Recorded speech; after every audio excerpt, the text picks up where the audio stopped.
গণভোট একটা অবৈধ জিনিস, টোটাল অবৈধ। আমাদের সংবিধানে কোথাও গণভোটের অস্তিত্ব নাই। তারা বলে আমি এটা গণভোট অধ্যাদেশ করেছি, 2025 নভেম্বরে করেছি। অধ্যাদেশ জিনিসটা কি? রাষ্ট্রপতি তারা বলে 73 এক ধারা অনুযায়ী আমি অধ্যাদেশ করেছি। হ্যাঁ, 73 এক ধারায় আছে যে অধ্যাদেশ আপনি করতে পারেন। যদি রাষ্ট্রপতি মনে করে এই মুহূর্তে কোনো একটা আইন করা দরকার, তাহলে সেই আইনটা অধ্যাদেশ আগে জারি করতে পারে, যেটা পরে রেটিফাই করবে। এই তো জিনিসটা মানলাম। কি করতে পারে? আইন করতে পারে। গণভোটকে আইন? আইন না। আইন করার জন্য সিম্পল মেজরিটি লাগে, 151 জন হলেই হয়। গণভোট হলো সাংবিধানিক একটা প্রক্রিয়া। ওটা সংবিধানে অন্তর্ভুক্ত করতে গেলে আপনার 2/3 মেজরিটি লাগবে। যে জিনিসটা, এবং ওই 71-এর একের পরে 71 2 আছে, ওখানেই আছে। কিন্তু এমন কোনো অধ্যাদেশ করা যাবে না যেটা সংবিধানের সঙ্গে সাংঘর্ষিক। গণভোট সংবিধানের সঙ্গে সাংঘর্ষিক। কাজেই আপনি গণভোট অধ্যাদেশ জারি করতে পারে না। রাষ্ট্রপতির গণভোট অধ্যাদেশ জারি করার কোনো এখতিয়ারই নাই। তাকে তো জোর করে এটা করানো হয়েছে, কোনো এখতিয়ারই নাই। তো এখন আপনি এটা কি জবাব দেবেন বলেন? একটা অবৈধ ঘটনার মাধ্যমে একটা যে জিনিসটা আপনি ঘটিয়েছেন, মানে এটা হলো পুরা জিনিসটা। ডক্টর আলী রিয়াজ এই ভদ্রলোক এই দেশটাকে শেষ করে দিয়ে গেছে রে ভাই। পৃথিবীর মানুষের কাছে এই দেশটাকে হাস্যকর করে দিয়ে গেছে, প্রমাণ করে দিয়ে গেছে এই দেশে কেউ কিছু বুঝে না। এক আলী রিয়াজ সাহেব বুঝেন, উনি এসে আমাদের বুঝাই দিয়ে গেছে এটা গণভোটের মাধ্যমে করতে হবে। শুরুর থেকে আমি ওরা এই ব্যাপারে বলতেছি, এটা ঠিক হচ্ছে না, ঠিক হচ্ছে না, ওইটাই সে করছে। আচ্ছা, আমি নয় বুঝি না, বাদ দেন, আমি কিছু বুঝি না। শাহদিন মালিক সাহেব উনি তো কিছু বুঝেন রে ভাই, উনি বলতেছেন গণভোটে হয় না, বলেছেন এটা হতে পারে না। আলী রিয়াজ সাহেব সব জানতা বুঝে, আর তারা কেউ সব জানতা সমর্থক ডক্টর ইউনূস। ডক্টর ইউনূস যে কি বুঝেন, উনি ক্ষমতা নিয়েছিলেন ব্যক্তিগত প্রতিহিংসা চরিতার্থ করার জন্য এবং নিজের ধান্দাগুলিকে আদায় করে নেওয়া যাওয়ার জন্য। জুলাই যে গণভোট, সেই গণভোটের অধ্যাদেশ তারা নাকি বাতিল করে দিবেন এবং তারা আন্দোলনের বিপরীতে চলে গেছেন, এরকম এক ধরনের একটা প্রতিবাদ তারা করছেন, সংসদেও করছেন এবং হুমকি দিচ্ছেন যে রাজপথে দুর্বার আন্দোলন একটা গড়ে তোলা হবে। আপনার কি মনে হয়, আসলে কি বিষয়টা সেই রকম, নাকি বিএনপি এখন যেটা করছে সেটার পেছনে যথেষ্ট যুক্তি রয়েছে? আমি একটা কথা বলি, যে জিনিসটা নাকি এনসিপি এবং জামাত ইসলাম বলছে, তাদের মূল বক্তব্যটা কি? তাদের মূল বক্তব্য হলো দুটো। এক হলো জুলাই সনদ বাস্তবায়ন করতে হবে, আর এক হলো জুলাই সনদ সংবিধান সংস্কার পরিষদের মাধ্যমে বাস্তবায়ন করতে হবে। বিএনপি বলতেছে যে আমরা জুলাই সনদ অক্ষরে অক্ষরে বাস্তবায়ন করব,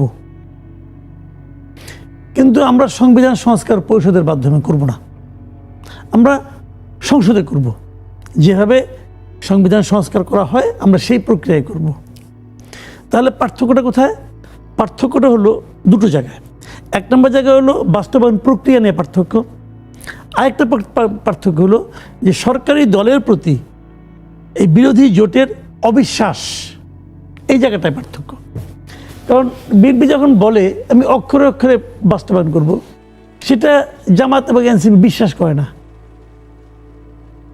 কারণ বিশ্বাস তো করে না, তারা বিশ্বাস করছে না যে তারা করবে। এখন তারা যদি বাস্তবায়নের কাজটা যদি শেষ হওয়ার আগ পর্যন্ত আপনি কি করে বলবেন যে তোমাকে আমি বিশ্বাস করি না? কেন বলবেন? বাস্তবায়নের প্রক্রিয়া তো শুরু হয়েছে। বাস্তবায়নের প্রক্রিয়া তারা তাদের মতো প্রক্রিয়া নিয়ে আলোচনা পরে করি, কিন্তু তুমি আপনি অবিশ্বাসটা কেন করবেন? এখন দ্বিতীয় যে প্রসঙ্গটা, বাস্তবায়নের প্রক্রিয়া, আপনি কি চান না? আপনি ভাত খাবেন, ভাত রান্না হবে। এখন এই ভাতটা কি গ্যাসের চুলায় হবে, নাকি লাকড়ির চুলায় হবে, নাকি ইলেকট্রিক স্টোভে হবে, নাকি কেরোসিনের স্টোভে হবে? এটা কি ইম্পর্টেন্ট, নাকি ভাতটা ইম্পর্টেন্ট? ভাত ইম্পর্টেন্ট। তাহলে ওইটা নিয়ে তারা টানাটানি করতেছে কেন? আমার প্রশ্নটা কেন? বিএনপি বলেছে যে ওইটা আমি যদি ওই প্রক্রিয়ায় করি তাহলে তারা অসাংবিধানিক হবে। ওটা সংবিধান কোথাও নাই। আজ হোক কাল হোক একসময় আমি এটা প্রশ্নের মুখে পড়তে পারি যে তুমি এটা কোন আইনে করলা। আপনি যে সময় যে কাজটা করবেন ওই সময়ের আইনটাকে তো আপনার মানতে হবে, কিন্তু ওই আইন দিয়ে করবেন। এখানে তো রেট্রোস্পেক্টিভ এফেক্ট চলবে না। আপনাকে আইন, সেই আইনটা কোথায়? উনি বলতেছেন না, এটা বলে আবার তাদের একটা মুখস্থ যুক্তি আছে যে আন্দোলনের সময় কি সংবিধানের মেনে আন্দোলন হয়েছিল? না, হয় নাই।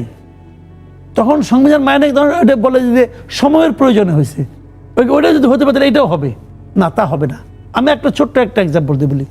আপনার সঙ্গে একটা সুন্দরী নারী যাচ্ছে, আপনি দেখলেন যে ওই নারীর সামনে একটা বড় গর্ত, সে গর্তে পড়ে যাচ্ছে, আপনি চট করে তার হাত ধরলেন, তাকে গর্তে পড়া থেকে রক্ষা করলেন। আপনি কিন্তু এটা সময়ের প্রয়োজনে করলেন। এখন সবাই আপনাকে হাততালি দিল, আপনি একটা ভালো কাজ করছেন।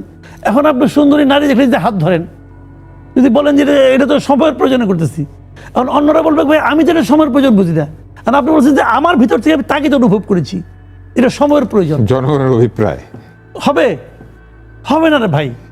কোনটা সময়ের প্রয়োজন, কোনটা সময়ের প্রয়োজন নয়, এটা জনগণ ঠিক করবে। আপনি এনসিপি ঠিক করবেন না, আপনি জামাত ঠিক করবেন না, এটা জনগণ ঠিক করবে।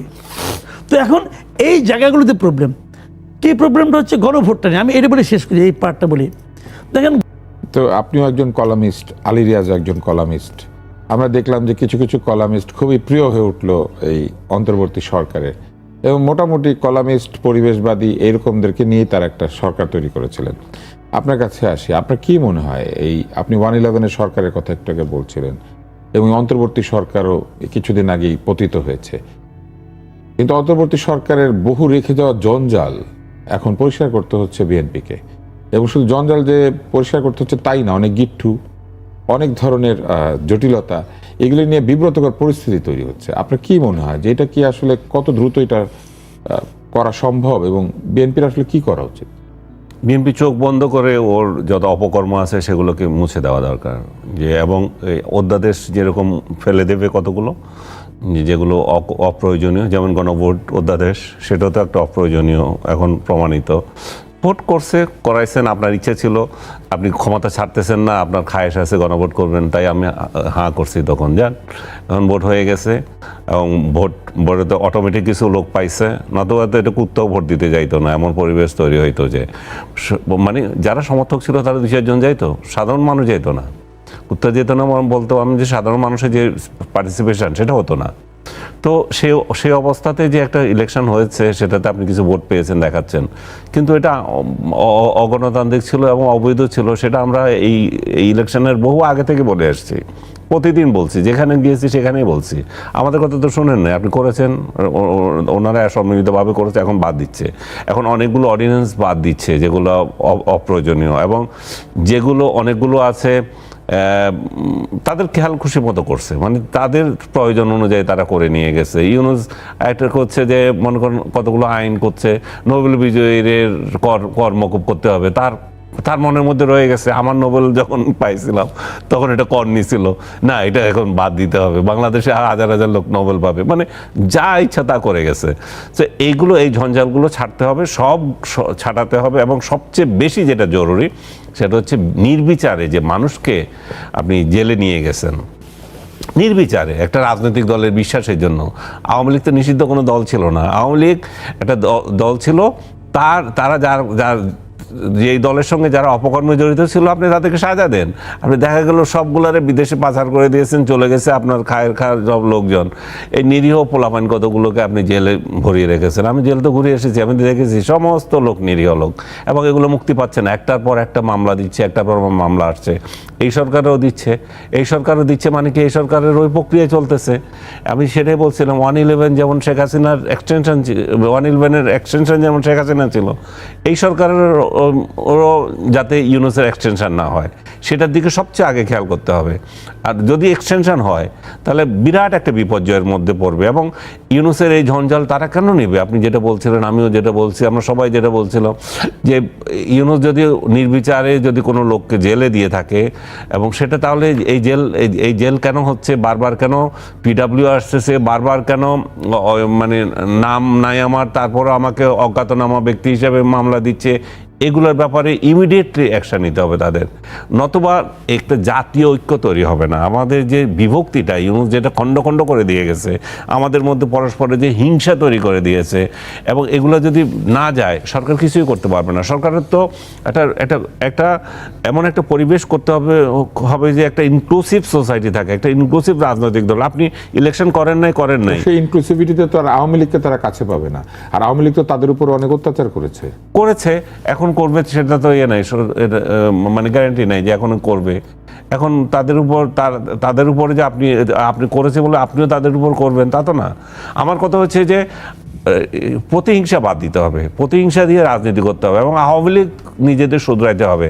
তারা যে অ্যাটিটিউড নিয়ে রাজনীতি করেছিল সেই দিন শেষ। তাদেরকে বুঝতে হবে যে আমরা যদি আবার রাজনীতি ফিরে আসতে চাই, ওই অ্যাটিটিউড থেকে বেরোতে হবে। এবং এই যে আওয়ামী লীগের শীর্ষ নেতারা যে উল্টা পাল্টা কথা বলছে, এগুলো সবগুলো যাচ্ছে, প্রতিহিংসা একটা তৈরি হচ্ছে। এবং এই যে নিরীহ কর্মীরা যে জেলে আছে, এরা জেল থেকে মুক্তি পেতে এগুলো সমস্যা তৈরি হচ্ছে, কারণ এদের অ্যাটিটিউড তো চেঞ্জ হয় নাই। তো সার্বিকভাবে সরকার যেমন নমনীয় হতে হবে, সরকার যেমন এক সময় বিএনপি এবং বিরোধীদের উপর অত্যাচার করেছে, আবার এখন আওয়ামী লীগের নেতারা এমন সব কথা বলছে নিজের লোকদের উপরে যাতে অত্যাচার হয় সেটা না, মানে তারা বুঝতেছে না যে এই কারণে সরকারও তাদের অ্যাটিটিউড চেঞ্জ করছে না। তো কেন তারা এগুলা করবে? মানে তারা নিজের কর্মীদেরকেও কেন এইভাবে নির্যাতনের মুখোমুখি করে দিচ্ছে তাদের উল্টাপাল্টা কথা বলে? বা এটা কি বলবো, আমি তো 15ই আগস্টে বলেছিলাম, 5 আগস্ট সরকার চলে গেছে, 15ই আগস্ট ঢাকাতে সবাইকে আসতে বলছে, সে 32 নম্বরে শ্রদ্ধা জানাতে। 32 নম্বরে তো সবসময় তো গোপালগঞ্জে যেত, টুঙ্গিপাড়ায় যেত, হঠাৎ করে 32 নম্বরে কেন? তার মানে 5 আগস্টে যে আন্দোলন হয়েছিল তার একটা কাউন্টার করতে চেয়েছিলেন আপনারা, দরকার ছিল না তো। এবং এত তাজা রক্তের মধ্যে আপনি আবার কাউন্টারে চিন্তা ভাবনা করা। অবশ্যই আপনি রাজনীতি করবেন, আপনার বিশ্বাসকে আপনি পালন করবেন, কিন্তু এটা সময় অনুযায়ী করতে হবে। সময় কখন সেটার চিন্তা হচ্ছে না। আওয়ামী লীগের নেতৃত্বের মধ্যে মনে হয় যে নেতৃত্ব ব্যর্থ, কমপ্লিট ব্যর্থ বলেই তো তারা ক্ষমতা থেকে ছাড়তে হয়েছে। এবং তাদের যদি আসতে হয় তরুণ নেতৃত্বকে চিন্তা করতে হবে। তাদের ইভেন তারেক জিয়ার কাছ থেকেও তো শিখতে পারে তারা, যে নতুন নেতৃত্বকে কিভাবে সামনে নিয়ে আসবে, এবং নিজের দল করা সলিড লোকদেরকে কিভাবে সামনে আনবে, এগুলো তাদের শেখা হচ্ছে। তারা যে পুরনো বুড়াবুড়িদের নিয়ে এখনো বেঁচে আছে, ওই রাজনীতি আর চলবে না তো। আমরা যদিও লোকজনকে বুড়াবুড়ি বলছি, আমরা কিন্তু কম বুড়া হই নাই। রাজনীতি বুড়া, আমরা তো রাজনীতির খাইশ নাই, আমরা তো রাজনীতি যাচ্ছি না। কিন্তু একটা দলের নেতৃত্ব দিতে হলে মানসিকভাবে বৃদ্ধ হয়ে যাওয়া ব্যক্তি যারা কিনা নতুন রাজনীতি, নতুন বিষয় বুঝতে পারেন না, হয়তো তাদেরকে আমরা রাজনীতি থেকে অবসর নিতে বলতে পারি। এটা তো জনসেবা। আপনার নিজেরই সেবা করতে 3 জন লাগে, আপনি আমার জনসেবা কিভাবে করবেন? আমি সেটা বলতেছি, বুড়াবুড়ি ওই অর্থে বলতেছি। তাদের সবাইকে তো রাজনীতিতে এখন সক্রিয় হওয়ার সুযোগ নাই আর, এবং এই যে পারিবারিক তান্ত্রিক রাজনীতিরও সুযোগ নাই। এগুলো মাথা থেকে ফেলে নতুন করে তাদেরকে রাজনীতিতে আসতে হবে, এবং এই লাগামহীন কথাবার্তা বন্ধ করতে হবে। সংকট এবং তেলের সংকট, টিকাজনিত সংকটটার কারণে অসংখ্য শিশু হামে আক্রান্ত হচ্ছেন এবং মৃত্যুবরণ করছেন, এবং এর জন্য এই সরকারের আসলে দায়িত্ব না। কেননা টিকা দেয়া হয় 9 মাস এবং 15 মাস বয়সে হামের টিকা, এবং এই সঙ্গে আরও টিকা দেওয়া হয়, মামস এবং রুবেলার টিকাও দেওয়া হয়। কিন্তু কোনো কারণে এই টিকা বিপর্যস্ত হয়েছে, এবং সেই বিপর্যস্ততার কারণে এখন শিশুরা আক্রান্ত হচ্ছেন। যদিও এই অন্তর্বর্তী সরকারের যারা ধামাধরা ছিলেন তারা ফেসবুকে পোস্ট দিচ্ছেন যে না, আমরা টিকা ঠিক মতো দিয়েছি, কিন্তু টিকা তো আসলে শুধু 1-2টা না, টিকা অনেকগুলি। যক্ষ্মার টিকারও অভাব দেখা দিয়েছিল, এবং ধারণা করা হচ্ছে যে এই টিকা না দেওয়ার কারণে ভবিষ্যতে যক্ষ্মার একটা প্রাদুর্ভাব দেখা দিবে, এবং বাংলাদেশ একটা স্বাস্থ্য ঝুঁকির মধ্যে পড়েছে। আপনি এই বিষয়টাকে কিভাবে দেখেন? দেখেন, টিকা একটা চলমান বিষয়। আমি দীর্ঘদিন সাংবাদিকতা করেছি, এবং আমি যখন আমার রিপোর্টিং লাইফ যখন ছিল, তখন বেসিক্যালি আমি হেলথ বিটটাই করতাম। ইপিআইতে আমি নিয়মিত যাওয়া আসা করতাম। টিকা এটা একটা আপনার অনুষ্ঠানের নাম যেমন চলমান, এরকম একটা চলমান বিষয়। এটা হঠাৎ করে একবার আসে, মৌসুম আসে, তা না, কিন্তু এটা সবসময় একটা ওদের নিয়মিত একটা রিজার্ভ থাকে, একটা আপনার ওই একটা কোল্ড চেইনের মধ্যে তারা মেনটেন করে ওখানে রাখে, এবং এটা একটা মানে রেগুলার ব্যাপার। কিন্তু এখন এই চেইনটা মাঝখানে এক জায়গায় ভেঙে গেছে, কোনো একটা গভর্নমেন্ট এসে এটাকে গুরুত্ব দেয়নি। আমার ধারণা এই চেইনটা ভেঙেছে এই অন্তর্বর্তী সরকারের আমলে। এই সময় এমন একজন ভদ্রমহিলাকে আইনে ওখানে দায়িত্ব দেওয়া হয়েছিল, যেই মহিলা হেলথ সম্পর্কে কিছুই জানে না। ওনার নিজের হেলথ প্রবলেম ছিল, ওইটুকু ছাড়া যার সেই পৃথিবীর অন্য কোনো ব্যাপারে তার কোনো ধারণা ছিল বলে আমার মনে হয় না। উনি জানেন না, একদমই জানেন না। আমার মনে আছে একজন ডাক্তার আমাকে বলেছিলেন নাকি, একজন সিনিয়র ডাক্তার, মানে উনি হেলথে নিয়মিত যাওয়া আসা করতেন।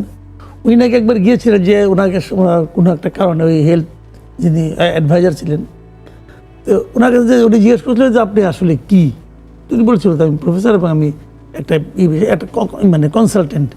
এখন ফরিদা বেগম উনি মনে করেছেন এটা হলো ওই যে বিভিন্ন প্রজেক্টের কনসালটেন্ট থাকে না, উনি ওটাকে ওই কনসালটেন্ট মনে করছেন।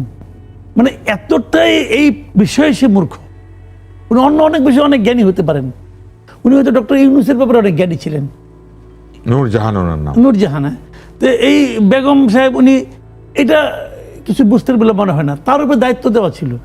তো উনি হয়তো এগুলি বুঝেনই নাই, কখন টিকা আনতে হবে, কি পরিমাণ থাকলে পরে আনার জরুরি হয়ে যাবে, কি পরিমাণ থাকলে পরে বাফার স্টক মানে তা শেষ হওয়ার আগে আসবে, এইগুলি বুঝেন নাই উনি। না বোঝার কারণে এই ঝামেলাগুলো হয়েছে বলে আমার ধারণা। আমি এখন ডিটেল জানি না, আমার এটা বলা ঠিক হলো কিনা বলতে পারবো না, কিন্তু আমার মনে হয় এই ঝামেলাগুলো হয়েছিল এখানে, যে কারণে এটা হয়েছে। আর তেলের যে ব্যাপারটা, এই তেলের ব্যাপারটা হলো গিয়ে এটা একটা কৃত্রিম সংকট আমি মনে করি। এই সংকট কেটে যাবে, তেলের সংকটটা। কারণ কৃত্রিম সংকট আমি বলবো এই কারণে, এখন তো তেল সমান উদ্ধার হচ্ছে, প্রায় দেখতেছি 2 লাখ লিটার উদ্ধার হচ্ছে এক জায়গার থেকে, আর যেহেতু 2.5 লাখ লিটার উদ্ধার হচ্ছে, সমান উদ্ধার হচ্ছে, কিন্তু ড্রামকে ড্রাম সবাই মাঠে নেমে গেছে, উদ্ধার হচ্ছে। তার মানে এই তেলের সংকটটা ছিল আসলে কৃত্রিম। আমাদের সরকার যেটা বলেছে যে আমাদের তেল পর্যাপ্ত আছে, এই কথাটা আমি বিশ্বাস করি, তেল আছে, কিন্তু বিষয়টা হলো তেল কত দিনের জন্য আছে, কয় মাসের জন্য আছে, কতদিন চলবে, আর এই বিষয়টা সরকার একটু ক্লিয়ার করা হচ্ছে। আমি মনে করি তেলের ব্যাপারটা সরকার উচিত হবে জনগণের সঙ্গে ট্রান্সপারেন্ট হয়ে যাওয়া, যে আমার তেলের বর্তমানে এই মজুদ, আমাদের প্রতিদিন এই পরিমাণ ব্যয় হয়, এবং এই ব্যয় এইভাবে হতে থাকলে যদি ফার্দার আমাদের এইগুলি পাইপলাইনে আছে, কতদিন পরে লাগবে, এবং এইভাবে চললে আমরা কতদিন চলতে পারবো, এই পুরো বিষয়টা ওনাদের ক্লিয়ার করা উচিত। এবং সেই সঙ্গে এটাও ক্লিয়ার করা উচিত যে এই তেল কিনতে যে তাদের কোনো ঘাটতি হচ্ছে কিনা, কোনো সাবসিডি দিতে হচ্ছে কিনা, দিতে হচ্ছে সেটা কত, বিশ্ববাজারের দাম কত বেড়েছে, এখন সেই বিশ্ববাজার অনুযায়ী প্রয়োজনে আমি মনে করি দাম পুনর্নির্ধারণ করা উচিত, একটা সময়সীমা বেঁধে দিয়ে। যেমন 1 মাস পরে আমরা আবার নতুন করে মূল্যায়ন করব, অথবা 15 দিন পরে নতুন। সারা দুনিয়াতে তেলের দাম কিভাবে নির্ধারিত হয়, ওরা কিন্তু দৈনিক সকালবেলা তেলের দাম নির্ধারণ করে। এমনকি আমাদের পার্শ্ববর্তী দেশ ইন্ডিয়াতেও প্রতিদিন আপনি পেট্রোল পাম্পে গেলে দেখবেন আজকের দাম কত, তারা লিখে রাখতেছে। তারা সিঙ্গাপুরের সঙ্গে সমন্বয় করে দিনেরটা দিন নির্ধারণ করে। আর আমাদের এখানে সমস্যাটা হলো একবার দাম বাড়লে আর কমে না। এই যে দাম বাড়লে কমে না, এই জন্যই কিন্তু মানুষের মধ্যে, এই অসাধু ব্যবসায়ীর মধ্যে এক ধরনের স্টক করার মানসিকতা কাজ করে। ওই যে দিনেরটা দিন নির্ধারিত হইতো, তাহলে আজকে দাম বাড়তো, আগামীকাল কমতো। এরকম করলে আমি মনে করি এই সমস্যাটার একটা সমাধান হতে পারে।